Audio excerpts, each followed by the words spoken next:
Fait juridique numéro 5, semaine 22, du 30 mai au 3 juin. Donc, proposition de loi organique. Proposition de loi organique, séance publique de l'Assemblée nationale. Proposition de loi organique visant à rénover les modalités d'inscription sur les listes électorales. Donc fondamentalement, pourquoi pas. Je veux dire même que les points qui visent sont extrêmement intéressants. Mais alors, ouïe. Dans l'exposé des motifs, on voit la procédure d'inscription telle qu'elle résulte de notre droit actuel n'est plus adaptée à la réalité de notre société et contribue à l'éloignement des citoyens de la participation électorale. C'est plus une excuse qu'un motif, hein, ça, ma foi.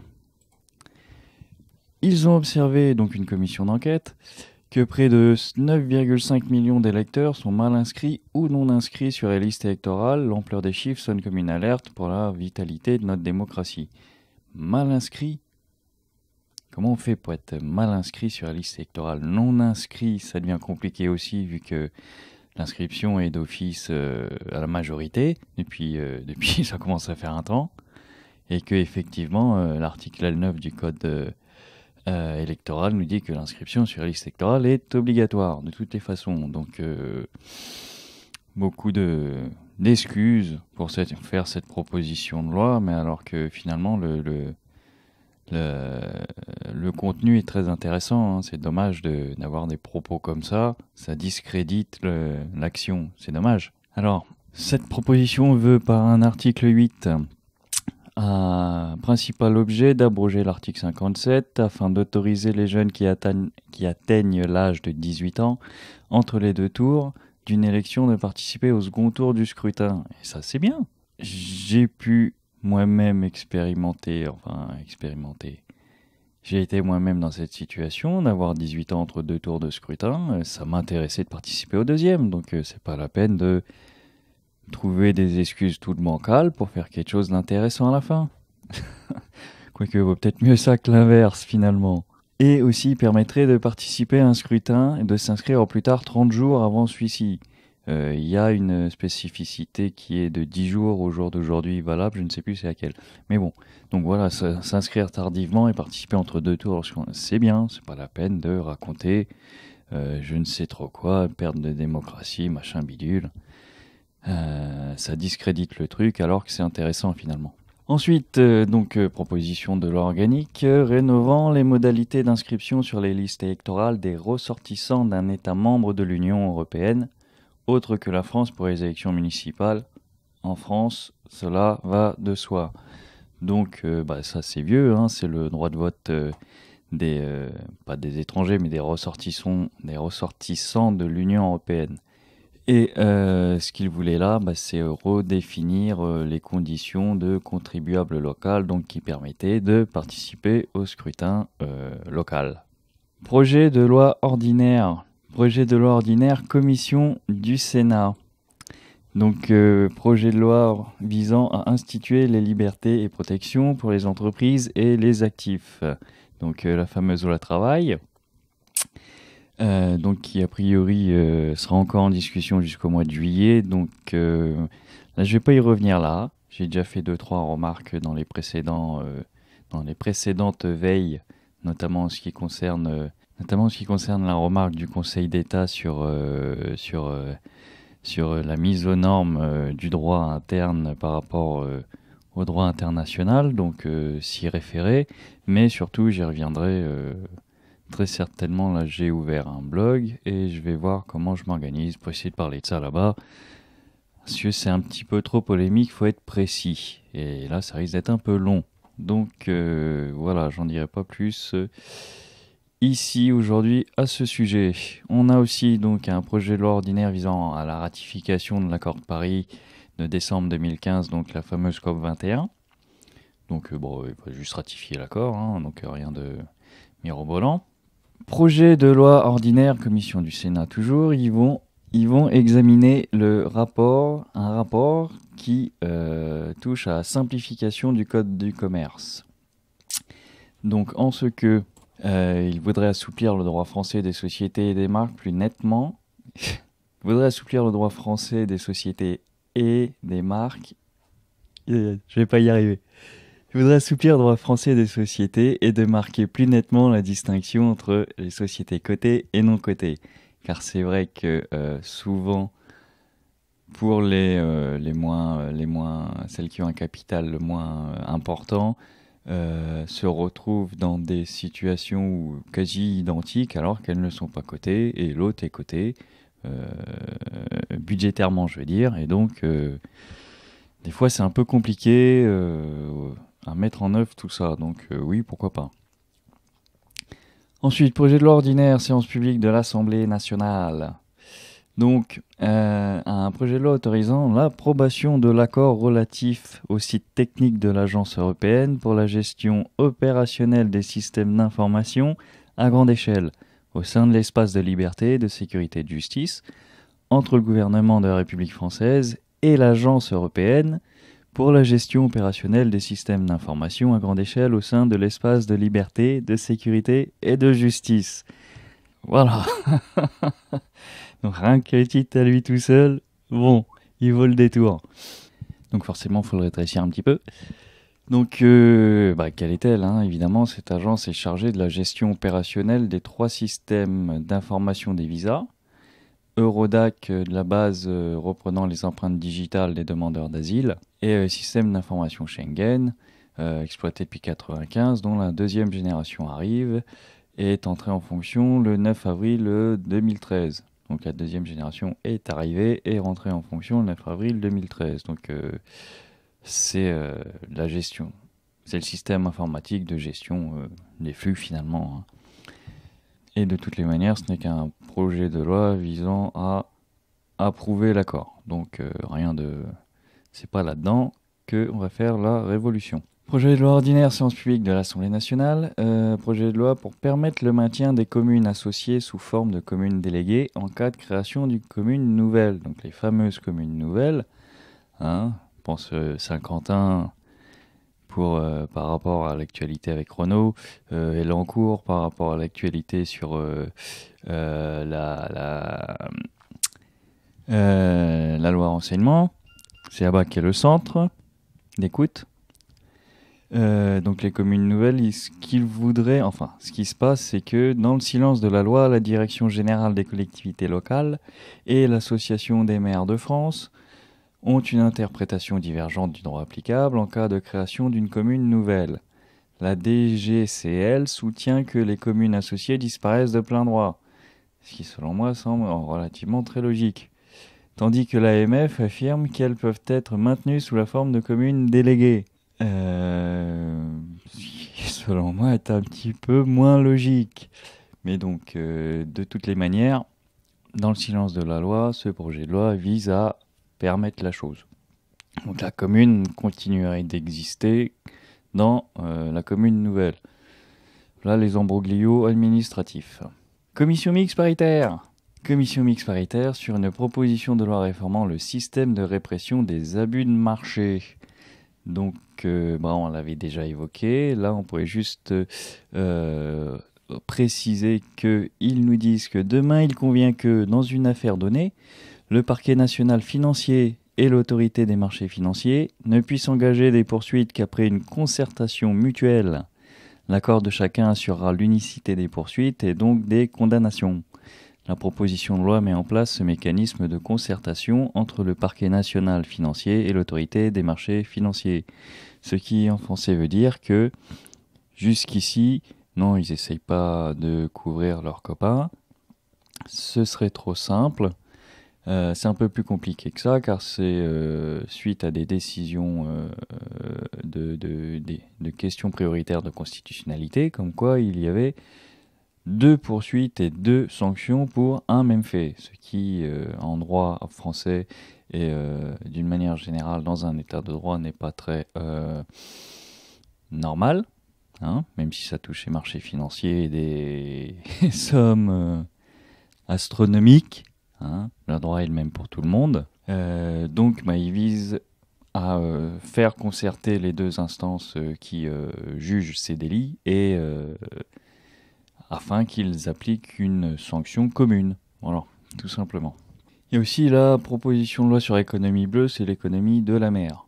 Proposition de loi. Donc, proposition de loi visant à lutter contre la discrimination à raison de la précarité. Et là, c'est le sujet de la semaine, entre guillemets, car... donc déjà, ils nous disent que de nombreux acteurs de défense des droits et libertés fondamentales ont préconisé l'ajout de la discrimination à raison de la précarité sociale, à comprendre de la pauvreté. En octobre 2013, le défenseur des droits Dominique Baudis a adressé un courrier au président de l'Assemblée nationale et du Sénat pour attirer leur attention sur deux nouveaux critères de discrimination qui devraient être ajoutés à l'article 225.1 du Code pénal qui condamne les discriminations. Le critère de discrimination à raison du lieu de résidence, donc qui existe déjà par une loi de 2014, et donc le critère en raison de la précarité sociale, donc de la pauvreté. Donc pourquoi pas, sauf que encore et toujours, ça c'est l'expression consacrée, là ils veulent faire dans le bon sentiment. C'est très gentil de faire dans le bon sentiment, mais il faudrait pas oublier que l'enfer est pavé de bonnes intentions quand même.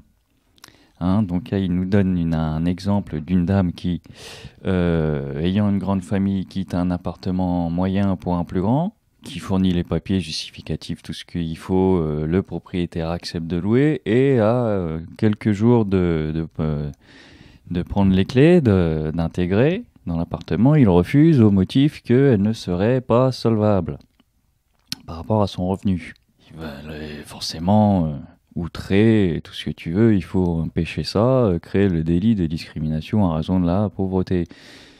Dans ce cas-là, et dans ce type de cas précis où il y a un pré-engagement à conclure un contrat, je suis pas sûr qu'il faille créer un délit pour éviter ce genre de situation. Il y a déjà tout un arsenal, toute une procédure juridique qui existe, qui est l'exécution forcée donc au civil par rapport à ce que constitue l'accord du propriétaire étant en droit un pré-contrat. Si c'est un pré-contrat, il s'engage donc déjà en avance à conclure le contrat. Sur cette base-là, on peut agir en justice. Pourquoi créer un nouveau délit pour protéger les faibles et les pauvres, c'est très gentil, mais seulement voilà, là, le droit peut déjà agir. Donc pourquoi on ne mettrait pas plutôt en place un système, et ça commence à arriver, j'y reviendrai, de maisons du droit qui existent déjà, mais d'une manière plus poussée, pour mettre en œuvre la procédure. On a tout ce qu'il faut, les maisons du droit, l'aide juridictionnelle, les avocats tout ce qu'il faut, et le système lui-même, il existe déjà. D'engagement précontractuel et d'exécution. Pourquoi ? Parce que oui, ça donne l'impression de s'occuper des gens qui en ont besoin, mais en fait, on invente des choses supplémentaires alors qu'il y a déjà ce qu'il faut. Et là, c'est vraiment dommage. Donc oui, raison de la précarité quand il y a une vraie discrimination par rapport à ça, mais là, c'est une situation contractuelle, précontractuelle. Le droit la gère déjà, faisons agir les tribunaux compétents, ils sauront quoi faire. Il n'y a pas besoin d'inventer je ne sais trop quoi en plus. Ça, c'est dommage. L'intention est bonne, mais encore une fois, là, elle a mis un pavé sur le mauvais chemin, car au lieu d'utiliser les droits qui existent déjà, qui fonctionnent depuis longtemps, on va inventer des trucs qui vont encore alourdir, rallonger les procédures, et après, on voudra raccourcir les délais, changer la constitution des juridictions pour accélérer je sais pas quoi, alors que en fait le problème il vient d'ailleurs quoi. Par la suite, il y aura aussi la proposition de loi sur la prescription pénale. Faudra s'y intéresser un jour, ça, parce que j'ai pas regardé les délais que ça change, mais ça risquerait d'être intéressant. Mais j'ai déjà évoqué, c'est en piste depuis longtemps, j'y reviendrai. Aussi la proposition de loi sur la construction en milieu rural. Donc oui, là, effectivement, quand même, ils se rendent compte que la ruralité n'est pas très attractive en matière d'emploi ou de commerce, mais ils veulent la booster par rapport à sa possibilité de construction.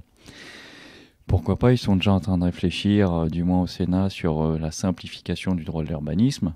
Car quand tu as une commune avec 3 rues et sans âme, souvent c'est extrêmement compliqué alors que ça pourrait être extrêmement très simple. Mais bon, il ne faut pas oublier non plus que l'essentiel de la complication est dû aussi aux normes Et là, c'est un autre terrain. Donc, simplifier la procédure administrative, pourquoi pas, mais il y a quand même un sacré paquet de normes aussi à respecter. Donc, il ne faut pas faire ça n'importe comment, encore une fois, pour faire plaisir à tout le monde, en allant vite et se rendre compte après que c'est bancal et qu'il manque des trucs et qu'il sera la porte ouverte au recours à ceux qui pourront le faire. Réunion. Donc, plein de réunions encore. Je ne les ai pas toutes relevées, mais seulement les plus importantes. Réunion de la commission spéciale chargée d'examiner le projet de loi égalité et citoyenneté. Donc projet de loi super intéressant donc pour l'égalité de tout le monde et de leur citoyenneté, notamment de l'égalité dans la citoyenneté. Donc j'en ai déjà parlé, c'était dans la veille numéro 2 ou 3. Je ne sais plus. Et je disais qu'elle n'était pas elle était un peu, démagogique. Hein, ce projet de loi est un petit peu démagogique, déjà par l'exposé des motifs, que ce serait les attentats qui auraient révélé la fracture sociale dans les quartiers. Bon, j'ai déjà dit, fracture sociale, ça date du candidat Chirac, autour de 95 par là. Donc, soit ils n'ont rien fait depuis le temps, soit c'est pas très justifié. Mais surtout, ce projet de loi, donc, dans le fond, oh là, je vais pas arriver à le dire. Matériellement, voilà. Ce projet de loi, matériellement, est pas très intéressant car il est bancal, mu par de bonnes intentions qui vont encore servir à paver les autoroutes de l'enfer. Voilà, je suis parti sur cette expression, là, ça va être l'expression de la veille numéro 5.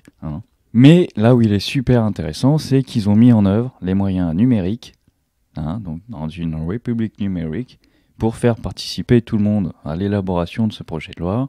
Il y a des modules bien séparés, c'est bien présenté, c'est clair et net, des moyens de participer, de voter.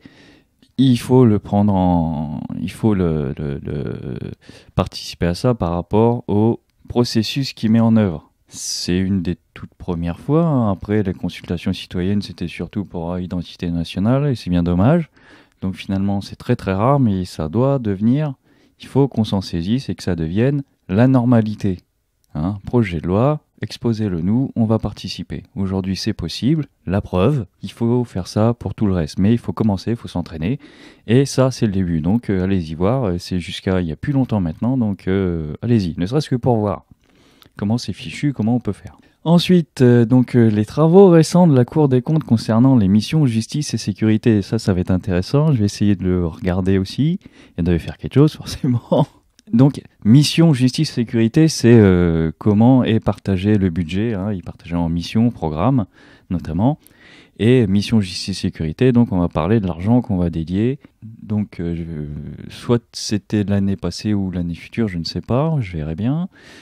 Sur la justice et la sécurité en France.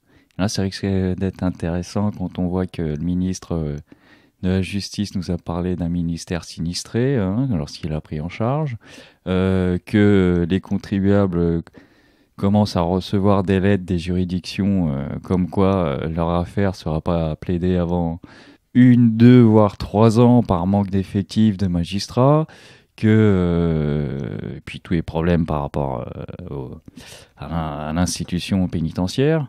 Ça risque d'être intéressant, surtout quand on sait aussi que le budget de la justice en France, c'est l'avant-dernier en Europe, juste avant la Lituanie, je crois. Donc voilà. Donc ça risque d'être intéressant. Ensuite, une commission d'enquête sur les conditions d'abattage des animaux de boucherie dans les abattoirs français, j'en avais déjà parlé. Et donc j'avais évoqué le côté religieux de la chose qui risquerait d'être un petit peu conflictuel. Et effectivement, cette fois-ci, ils font venir des universitaires spécialistes de l'abattage rituel. Enfin aussi, audition de Madame Laurence Tubiana, ambassadrice chargée des négociations sur le changement climatique, sur le suivi de la conférence de Paris, donc la COP 21, et la préparation de la COP 22. Donc Paname bouché pendant 4 jours, il risque d'en avoir une deuxième édition. Donc voilà, c'est pas mal pour cette semaine. Que dire de plus d'intéressant si ce n'est que j'ai un Twitter. Ça y est, c'est fait, j'ai un Twitter, donc je vais essayer de au moins relayer des tweets pendant la semaine pour suivre un petit peu les travaux. Et puis déjà, ce sera pas mal. Et j'essayerai aussi de mettre en place un blog pour compléter. Et puis, il y a évidemment les vidéos dédiées. Donc, il y a déjà le premier sous forme de flash concernant justement la loi égalité et citoyenneté. Et donc, on va développer tout ça. Voilà. L'éveil, il y aura tout le programme. Et puis, tout le reste pour compléter, préciser. Et puis, bah voilà, quoi. Ça devrait être pas mal. Allez, au revoir.